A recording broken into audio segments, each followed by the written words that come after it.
Welcome to the... Oh, ini kolam mancing di Sumo Strike. Hashtag jarang kumpau kecuali bini call. Kau tengok ni, semua datang kumpau tak kumpau, kau baru tahu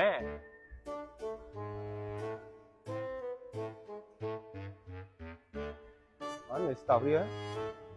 Aku tak sabar nak mancing kolam ni.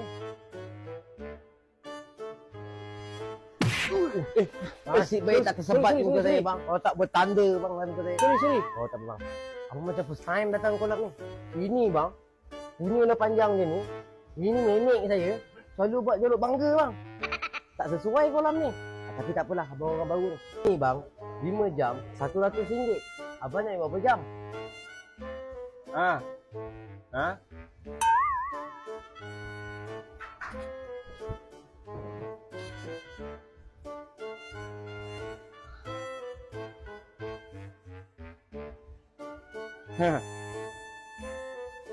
Saya pekak. First time datang sini nak pancing ikan di Sumo Strike. Lah, pekak rupanya. Pekak. Abang, kat sini nak mancing berapa jam?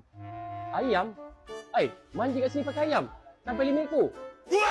Ini zoo ke kolam ikan? Bukan bang, saya tanya abang nak mancing berapa jam? Mancing? Ya. 5 jam? Ya.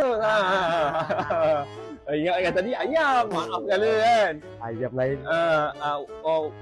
Umpan ada umpan? Umpan ada bang. Kita ada udang dengan ikan kembung. Umpan hidup tengok kembung? Binatang apa tu? Aku mancing tak pernah pakai binatang tu pun. Rumbling in the jungle, are you calling out for me? Whispering my name.